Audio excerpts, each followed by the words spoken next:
I bet some of you laughed when you heard about Christian Britain, when you never go to church, and actually most of you don't, and your neighbours are Muslim.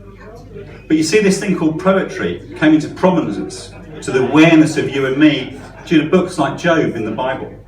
And did you know even the use of books came about due to Christians smuggling the Gospels? It isn't all about fluffy nativity and plays called Godspell. Most of our education came about due to a belief in heaven. And of course our laws and morality of people like Nye Bevan, who raged against the aristocracy and whose lasting bequest is, of course, the NHS.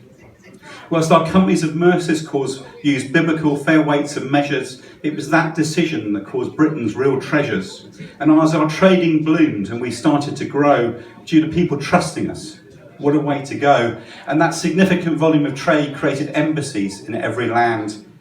If you sat back, you could almost think that was planned. And of course, there was also Wilberforce, whose Christian belief caused a desire for relief from slavery, which he tackled head on, ever so bravely. Whilst in the 1950s, the CIA got to play when a professor rebadged the book of Ecclesiastes and got caught up in McCarthyism, questioning the sedition of the class's decision. You see, the Bible is seditious. If you're seeking to rage against the machine, finding words for tackling injustice, why life is so mean, then the Bible is really quite delicious. But there's more to it, so much more. You see, we all sit here in our actuality, feeling fed up, seeking spirituality, when God has reached out into our realities. And now some of you will say that's just bollocks. After all, science has grown how things grew. There was a bang and everything flew. But what science cannot parade is how that hydrogen cascade came into being when there was no rule on the shelf. If there's no God, then hydrogen invented itself.